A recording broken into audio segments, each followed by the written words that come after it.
Fala pessoal, aqui é o Vini e a ideia desse vídeo aqui é falar dos personagens de anime que eu mais gosto. Esse vídeo aqui ele não se propõe a ser um ranking, até porque seria impossível.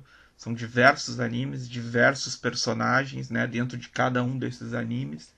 Então ele é só uma forma de eu pegar os animes que eu mais gosto, os personagens que eu mais gosto desses animes e citar eles em vídeo e falar um pouco deles, tá? Então não considere isso um ranking. Também não teria como falar de todos eles em um vídeo só. Então já considero que esse é só a parte um. Deixa aí nos comentários os seus personagens favoritos, né? Até pra quando ver eu bato o olho de bato, realmente tem esse personagem, tem que falar dele.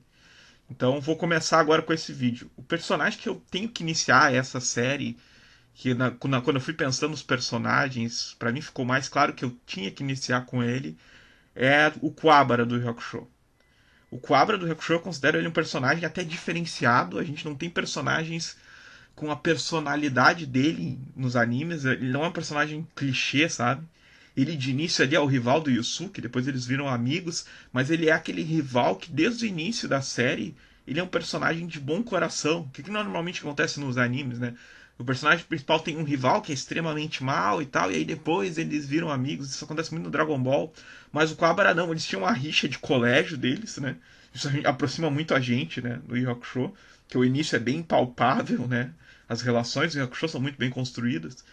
Então o Kuwabara, ele tem, apesar dele ser o bad boy que nem o Yusuke era na escola, tem vários momentos, principalmente no início do Yu Hakusho, que mostram que ele é um cara com um coração muito bom, né? A gente tem aquela parte que ele se sacrifica pelos os amigos dele, né? Que eles têm que aumentar a nota, senão eles vão ser, senão vão ser expulsos da escola. E acho que um deles até pode perder o emprego, ele precisa do emprego. Então o Quabra até começa a passar as noites estudando, porque as notas dele entre os amigos era a mais baixa era as dele, né? Ele é espancado até para não brigar, porque uma das regras é que eles não poderiam brigar na escola. Então ele se sacrifica pelos amigos. Então mostra que ele é um personagem, um coração gigante, um personagem. Acho que é um dos personagens. Um dos melhores, com certeza é um dos melhores personagens do Yakusho, e é por isso que tá aqui nessa lista, né? Outra coisa que a gente percebe do Quabra é que, por exemplo, ele tá no meio de um monte de outros personagens extremamente poderosos. Então, para ele acompanhar esses personagens, ele meio que tem que dar o jeito dele, né? Então ele tá no meio do Riei, que é extremamente poderoso, do Kurama, do Yusuke, que conforme vai passando os episódios vai ficando cada vez mais poderoso. E aí ele é jogado no meio, que nem do Torneio das Trevas, onde tem diversos outros personagens também extremamente poderosos, e ele é meio que vai se fazer do jeito dele ali, né? Vencendo as lutas e conseguindo avançar e ajudar os amigos, né? Então o Quabra ele tem esse lance. Até depois nas últimas sagas ele até para, né? Na última saga, que é do torneio lá do Makai, ele nem acompanha mais, porque já aí vira um nível de poder de outro patamar, né? Eles lutando para decidir quem vai ser o novo rei do Makai lá. Mas ele é um personagem muito interessante. Outra coisa interessante do Quabra é o poder oculto que ele tem quando ele vê a irmã do Riei, né? Tem cenas do torneio lá das trevas que ele tá todo arrebentado no chão. Aí ele vê a Yukina, ele ganha um poder que vem do nada e aí equilibra com os personagens muito mais poderosos. Então por isso que eu quis começar com o Kuwabara nessa lista dos melhores personagens, porque ele é um personagem fora do comum, assim. A gente não encontra personagens tão bem construídos que nem ele, com essa personalidade tão legal que como ele tem, né, em outros animes. É bem difícil até. Eu quero dar o contexto do próximo personagem que eu vou citar aqui, tá? Vamos para Cavaleiros do Zodíaco. Tem uma coisa no Cavaleiros do Zodíaco que eu imagino que qualquer fã de Cavaleiros do Zodíaco já tenha notado isso, que é o seguinte: os Cavaleiros de Prata, tá? A gente tem ali os Cavaleiros de Bronze, que são os protagonistas, a gente tem os Cavaleiros de Prata e os de Ouro, né? Os Cavaleiros de Prata, na grande maioria deles, têm as piores armaduras do anime inteiro. Então, enquanto os Cavaleiros de Bronze têm armaduras como o Pégaso, o Dragão, a Fênix, os Cavaleiros de Prata têm armaduras como a Mosca, o Corvo. Então, tem umas armaduras, parece que são as versões pioradas nas armaduras de bronze. Nisso não faz muito sentido. Claro que tem um monte de coisas em Cavaleiros que não fazem sentido, mas essa é uma das coisas, né? Que até sempre me incomodou um pouco.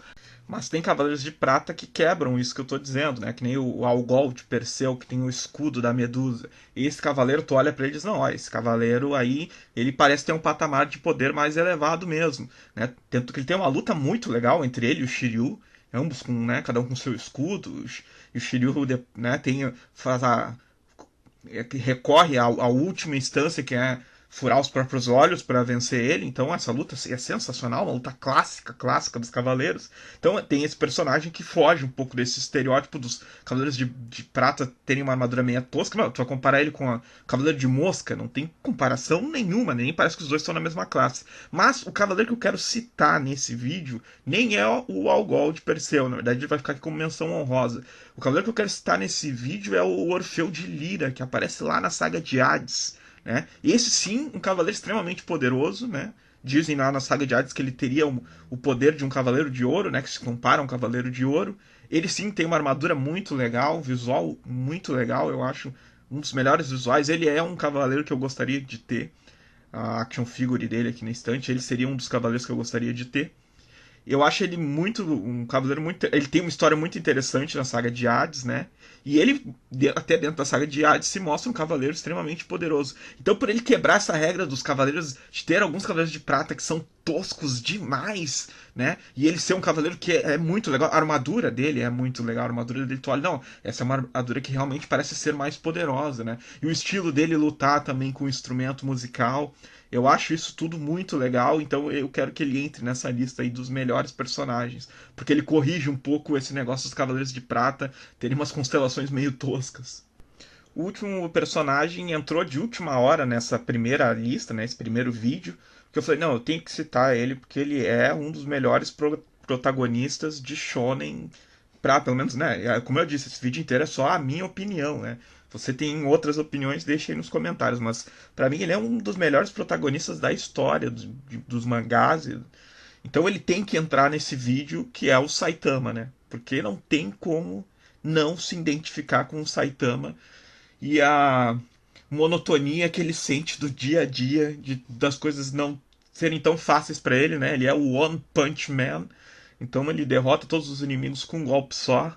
E aí ele sente a monotonia do dia a dia de estar fazendo sempre a mesma coisa e essa coisa não ter mais emoção. Então não tem como não se identificar com o Saitama e não tem como não citar ele como um dos melhores personagens da história dos animes. Sem contar toda a parte cômica, né? Que ele diz que para manter a mente forte, no verão ele não usava ar-condicionado e no inverno ele mantinha o aquecedor desligado, né? E aí ele conta o treinamento dele, então toda essa parte cômica que envolve o Saitama é toda muito bem feita. Quando ele está enfrentando esse Ashura Kabuto, né? Quando ele está enfrentando esse inimigo que vai se transformando cada vez, ficando mais forte, maior, né? Até uma referência ao Toguro, né? Toda essa parte é bem referência ao Yu Hakusho. E aí ele derrota esse inimigo com um golpe só porque ele não quer se atrasar para pegar a, as promoções no mercadinho, então não tem como não se identificar com o Saitama, não tem como não dizer que ele é um dos melhores personagens dos shonens. Para mim, ele é o protagonista, ele é um dos melhores protagonistas que tem, né? Não tem. É como eu disse, é a minha opinião. Né? Eu acho ele um personagem excelente, toda a parte cômica é excelente, as cenas de luta do Saitama são excelentes, né? Claro, tem lutas que ele acaba com um golpe só, mas tem lutas que vão um pouquinho mais, né? E são todas excelentes, excelentes. Então não tem como não citar o Saitama nessa primeira lista aqui. Então se você gostou desse vídeo, deixe seu comentário quais são os personagens, seus personagens preferidos de anime. E esses vídeos vai continuar, né? Vão ter outras. Eu vou citar outros personagens, que como eu disse, é impossível citar todos num vídeo só. Né? Esses são só os primeiros que eu decidi juntar. Já tenho outros em mente para os próximos vídeos. Então deixe seu like, não deixe de se inscrever para acompanhar os próximos vídeos. Um grande abraço, comenta aí quais são os seus personagens preferidos para aumentar as chances deles aparecerem nos próximos vídeos. Até mais e falou, um grande abraço, gurizada.